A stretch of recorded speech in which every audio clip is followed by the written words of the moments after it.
That's dope, and I love the lesson from your professor, because even as a kid, for me, that's one of the things that made me think entrepreneurs were superheroes. Right? They figured out what they love to do, and they somehow figure out a way to make a living doing it. Yeah. And so that's really cool that you are able to identify kind of these strong drives that you had for mentorship, community building, and not only shaped it into a business, but you talked about networking. Yes. Using the assets that you had to execute. And so one of the things that I called you a master networker in the conversations that we had. Talk to me about how you built your network.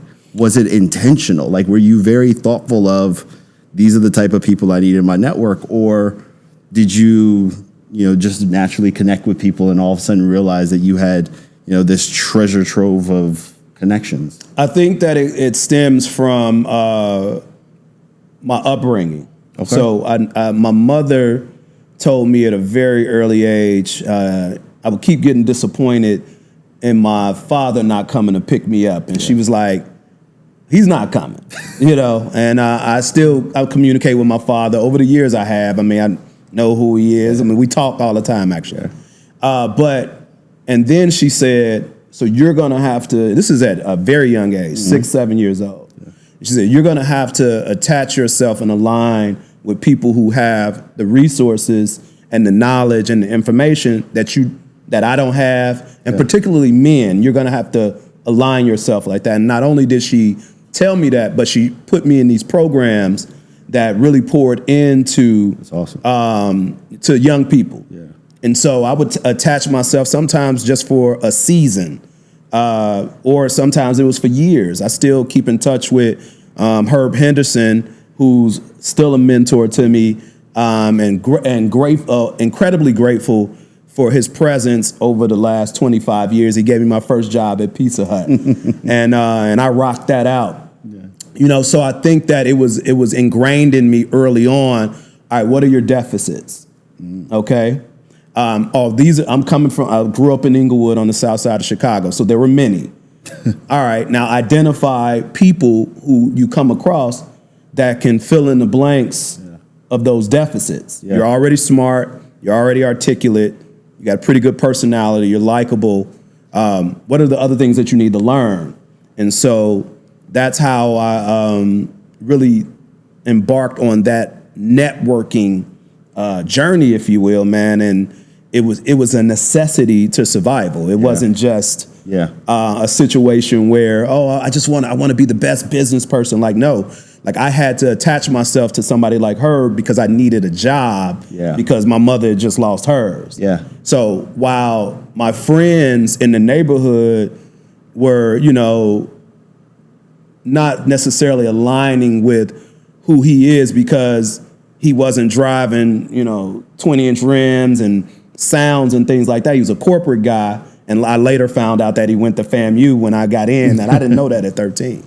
But in order for me not to succumb to the same challenges and pitfalls that my peers were, I had to align myself with somebody like Herb, somebody like Mike Bonds, who was a state attorney, and I thought I wanted to be a lawyer.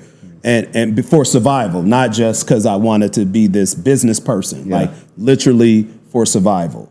And so that's kind of what allowed me to be able to create these meaningful relationships and also prove that I was worthy of that investment. That was very important to me, and it's important to me now. I tell people all the time, I don't have an inheritance waiting for me. So really what I have only is my network, my reputation, and my relationships. Yep. Yeah. No, that's it. That's relationships is probably, I think I said this on a podcast before. It's, your integrity and your relationships. Yeah. It's really all you have. That's really all you have. That's really all you have. Sir. So one thing with the podcast or the Be Helpful podcast is this isn't intended to be inspirational. Right. It's intended to have real honest conversations about the entrepreneurial journey what the experience is, and try to give kind of some tactical advice of like how to do this. So I want to dive a little bit into what you said about attaching yourself to Herb and building these relationships. What was the first conversation like? Were you transparent about like, I need to learn these 3 things from you? No, I wasn't that that tactical and intentional at 13. I met Herb at like 10, 11. Okay. He stayed next door to a couple of my best friends, and we would play basketball in the alley. Like I'm an alley kid. We played basketball on crates first before any rims. And so he'd either give us resources. He's actually married to one of my absolute best friends, Matt. He's married to his older sister. Now, Matt and his sister are like 15, 20 years apart. Yeah. And so that was my proximity to him. So I'd go over on the block. We'd be ready to play basketball. And then, Herb would just come out and be like, what y'all doing? We about to go play basketball. And they're like, how them grades? Yeah. And, I always had good grades. He's like, oh, that's good, man. You going to college? And I knew at an early age, probably 12, 13, my mother was like, you going to college? You going to Howard? And I didn't know what Howard was. So I just adopted that. Like, I would tell adults, I'm going to Howard. Howard could have been in Florida or New Orleans for all I knew. But that's what my mother told me. Shoot, you going to HBC, you going to Howard. And I ended up making a better choice and going to FAMU, but we'll talk about that later. Yes.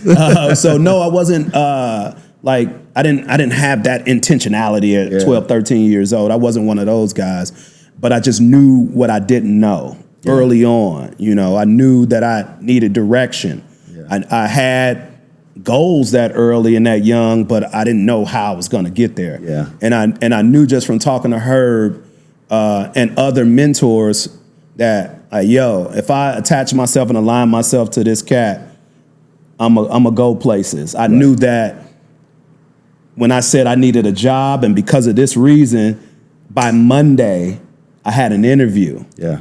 And the interview was just a formality. Right. I was already hired because he had already known my pedigree, though. Right. I'd known him 4 or 5 years, and he'd seen my grades and, understood, what high schools I was going to and what I was ranked coming out of. And so he's seen that whole transition. So he knew my pedigree was official even at a young age. So he didn't have a problem vouching for me in that way. That's awesome.